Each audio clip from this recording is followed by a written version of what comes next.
Hi friends, আমি আজকে আপনাদের শেয়ার করব ভেজ চাউমিনের রেসিপি। এই ভেজ চাউমিনটা সম্পূর্ণ নিরামিষ।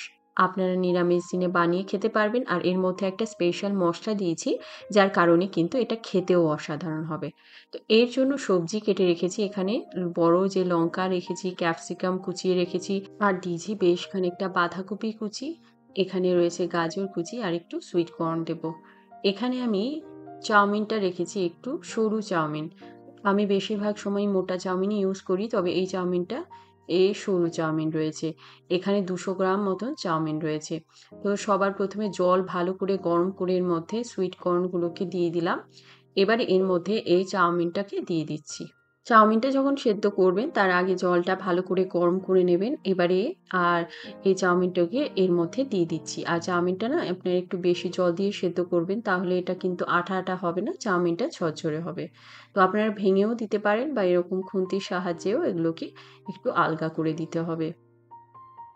দেখুন চাউমিন আমার সেদ্ধ হয়ে গেছে। এবারে জল ঝরিয়ে আমি ঠান্ডা জল দিয়ে এটাকে ধুয়ে নেব। যদি সঙ্গে, সঙ্গে করেন তেল মাখানোর প্রয়োজন নেই। যদি একটু বাদে করেন তাহলে জলটা ঝরিয়ে আপনারা এই চাউমিনটাকে একটু তেল লাগিয়ে নেবেন। দেখুন এখানে ভেজ যে আটা নুডলস রয়েছে, এই সেই চাউমিনের মসলা যেগুলো হয়, সেই মসলাটা আজকে আমি এই চাউমিনের মধ্যে ইউজ করব। এতে করে ভীষণ টেস্টি হয়। আর এটা পিওর ভেজ, তো এই মসলাটা ইউজ করতে কোনো অসুবিধা নেই। তো দেখুন এখানে এক্সট্রা করে আবার গ্রিন পিস দেওয়া রয়েছে। তো এটা সরিয়েও দিতে পারেন আর এমনিও দিতে পারেন মসলাটা শুধু। তো এটা বার করে নিলাম। এবারে তেল গরম করে এর মধ্যে দিয়ে দিচ্ছি সেই যে বড় লঙ্কা, গাজর, ক্যাপসিকাম সমস্ত এগুলো আগে দেব। আর বাঁধাকপিটা একটু বাদে দেব। এটাকে একটু হাই আঁচে সটে করে এবারে এর মধ্যে দিয়ে দিচ্ছি বাঁধাকপি আর পরিমাণ মতো নুন দিয়ে একটু হাই টু মিডিয়াম আঁচ করে করে এই সবজিগুলোকে ভাজতে হবে। একদম লো আঁচে করার প্রয়োজন নেই, তাহলে বেশি নরম হয়ে যাবে। যখন সবজিটা এরকম কালচে হয়ে আসবে তখন এর মধ্যে একটু সয়া সস আর একটু ভিনিগার দিতে হবে। সেটা আমার অফ ক্যামেরা হয়ে গেছে, তো আপনারা 1 টেবিল স্পুন মতন এর মধ্যে সয়া সস দেবেন আর 1 টিস্পুন মতন ভিনিগার দিলেই হবে। এবারে এই মশলাটাকে এই সবজির সঙ্গে একটু মিশিয়ে এর মধ্যে সেদ্ধ করে রাখা সেই চাউমিনটাকে দিয়ে দিতে হবে। দিয়ে ভালো করে মিশিয়ে নিতে হবে।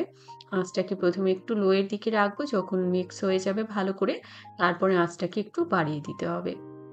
এবারে শেষে এর মধ্যে আমি দিয়ে দেব সামান্য একটুখানি টমেটো সস। এই টমেটো সস দিলে এটা খেতে খুব ভালো হয়। তো আপনারা চাইলে টমেটো সসটার সঙ্গে একটু করে গ্রিন চিলি সসও দিতে পারেন বা রেড চিলি সসও একটু করে দিতে পারেন। এর মধ্যে 2 টেবিল স্পুন মতন টমেটো সস দিয়ে আর 1 টিস্পুন মতন রেড চিলি সস দিয়ে ভালো করে মিশিয়ে নেব।